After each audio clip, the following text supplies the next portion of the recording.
Hi friends, welcome back to my channel লিচু আর মা। বৃষ্টিমুখর সুন্দর একটি দিন, কিন্তু আমার এই দিনটি কাটলো খুব বাজেভাবে। লিচুর কাল রাত থেকে প্রচুর জ্বর, আর আজকে শুরু হয়ে গেছে তার লুজ স্টুল। সবারই হচ্ছে এখন, জলটা চেঞ্জ হবার কারণে বাড়িতে বাড়িতে জ্বর আর লুজ স্টুল নিয়ে সবাই ভুগছে। মেডিকেল লাইনে থাকায় সাধারণত এই ছোটোখাটো ব্যাপারগুলোতে আমি ডাক্তারের কাছে যাই না, ডাক্তারের পরামর্শটা নিয়ে নিই। পরামর্শ নিয়ে মোটামুটি বাড়িতেই চিকিৎসা শুরু করি। যদি দেখি না খুব অসুবিধা হচ্ছে বা খুব খারাপের দিকে কিছু যাচ্ছে, তখন ডাক্তারের কাছে পৌঁছাই।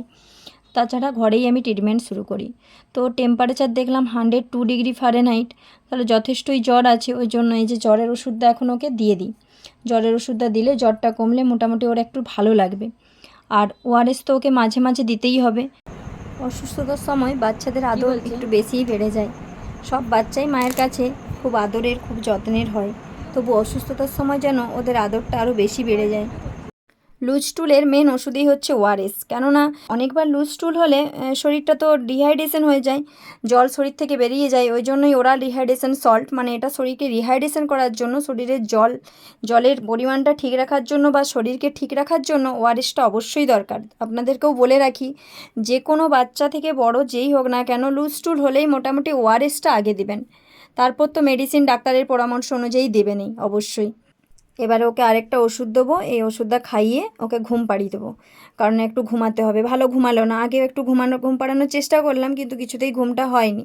তাহলে এটা ওষুধটা দিয়ে ওকে ঘুম পাড়িয়ে দিই। আর কিছু তো খাবার খেতে চাইছে না, ওই ওআরএস আর ওষুধ খাচ্ছে, কিন্তু কিছু তো খাবার খেতে হবে। তাই দেখি ওর জন্য আজকে হয় চিড়া ভাজা, না হয় মুড়ির জল, এইসবই খাবার দিতে হবে। অন্য খাবার তো দেওয়াও যাবে না, খেতেও চাইছে না। তো দেখি যদি ঘুমাই ভালো, না হলে একবারে খাইয়ে ঘুম পাড়াবো। ওষুধ খেতে তো খুব বাজে হবেই সাধারণত। তো যাই হোক, ওষুধটা খাওয়ার পর বেটু ঘুমিয়ে পড়েছে। ততক্ষণ আমি একটা কাজ করে রাখি, এই যে মেডিসিনগুলো আজকে খুললাম, এগুলোতে ডেট দিয়ে রাখি। তাহলে 1 মাসের মধ্যে কিছু না হোক সেটাই চাই, তবু যদি বাই চান্স কিছু হয় 1 মাসের মধ্যে এগুলো ইউজ করা যাবে। আর 1 মাস পেরিয়ে গেলে এগুলো আমি ফেলে দেবো। এটা আমি করেই থাকি। আপনারাও যদি জানেন ভালো, যদি না জানেন এটা জেনে নিন, যে কোনো মেডিসিন খোলার 1 মাসের মধ্যেই ওটা ইউজ করা যায়, তারপর ফেলে দিতে হয়। বাড়ি আজ আমার হসপিটাল। বাবা হাই প্রেশারের রুগী, দুবেলা নিয়ম করে প্রেশারের ওষুধ খান। আজ হঠাৎ মাথা ঘোরাচ্ছে বলতেই বিপিটি চেক করে দেখি হাই প্রেশার।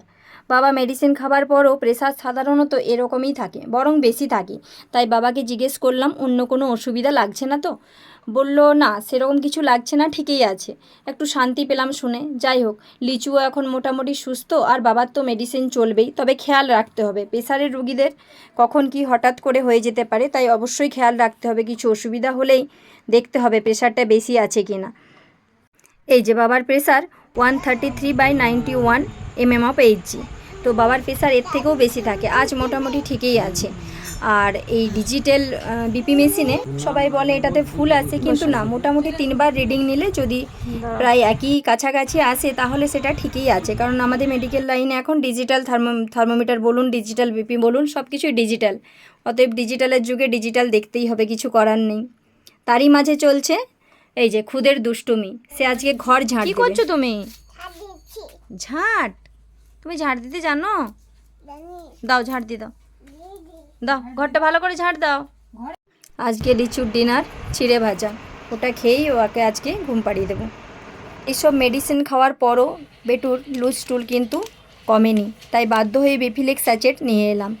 এটা ওই 1 কাপ জলে একটা প্যাকেট গুলিয়ে দিনে 3বার কি দিনে 2বার ডাক্তারের পরামর্শ অনুযায়ী খাওয়াতে হবে। আমি সেভাবেই ডাক্তারের পরামর্শ নিয়ে বেটুকে দিনে 2বার করে 3 দিন এটা দেবো। এটা দিলে মোটামুটি অবশ্যই লুজ স্টুল থেমে যাবে। আজ ব্লগটি এখানেই শেষ করি। ভালো মন্দ নিয়েই তো জীবন, তাই কোনো দিন মন্দও শেয়ার করব, কোনো দিন ভালো। তো আজকের ভিডিওটি ভালো লাগলে লাইক কমেন্ট শেয়ার করতে ভুলবেন না, চ্যানেলটি সাবস্ক্রাইব করে দিবেন। দেখা হচ্ছে খুব শীঘ্র পরের একটি ব্লগে।